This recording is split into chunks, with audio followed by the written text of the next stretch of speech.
This is the Northwoods Cottage, and for a couple years now we've had these bunk beds in here. One was my wife's childhood bunk bed. Another one was a restore bed that was really rickety. And I just didn't really like the feel of this room. You know, it wasn't a very fun place to be. We're in the basement.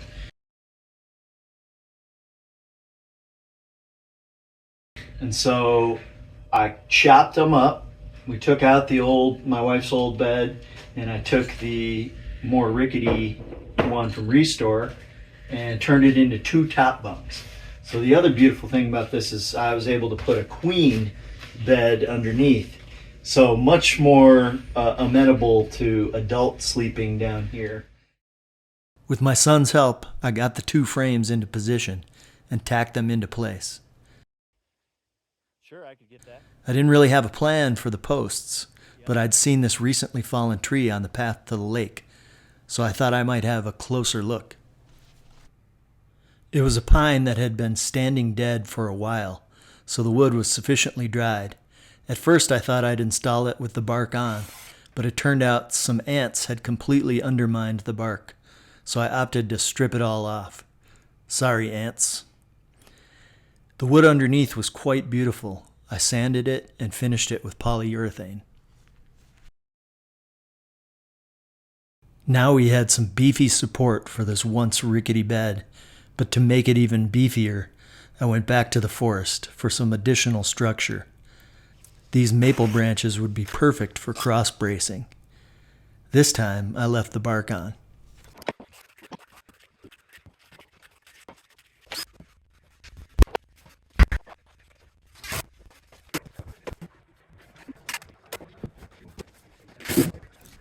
I used a solid stain that was the same color as the basement trim to finish my dimensional lumber and to cover the old ugly finish on the bunks. When we first arrived at the cottage, my neighbor Ron, who has a mill, told me about some sweet butternut wood he had. I had used Ron's wood for other projects in the cottage, including this flame box elder for the window trim in the bunk room. So I bought some butternut to incorporate into the bunk project. I used some for a shelf in each of the bunk nooks, and also for the built-in side tables for the queen. Because there will be kids staying in the upper bunks, I didn't want exposed outlets on them, so I ran the plugs for their lights with USB chargers down into a covered outlet. I made a little built-in pocket shelf in each nook, where the kids will presumably stash their clandestine candy and other loot. And then I cut a portal between the nooks so the kids can discuss their haul. It was crunch time to get things done, as my wife's sister and niece had arrived and needed a place to sleep. I was able to wrestle my son away from the video games to give me a hand building the platform for the queen. Then I finished up the nook and the window with one more trip to the forest for the trim and a railing. I made a built-in headboard that would also serve to hide the outlet,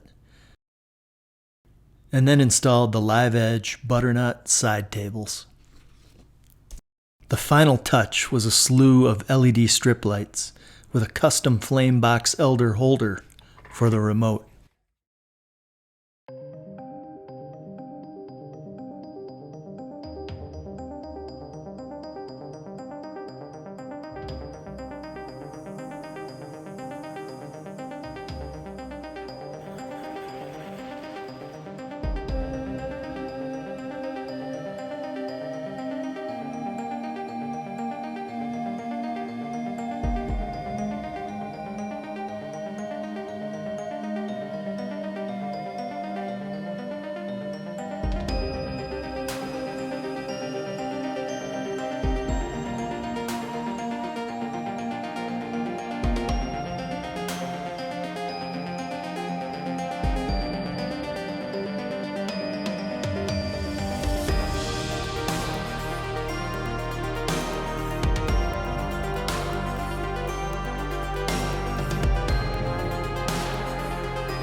Is that it?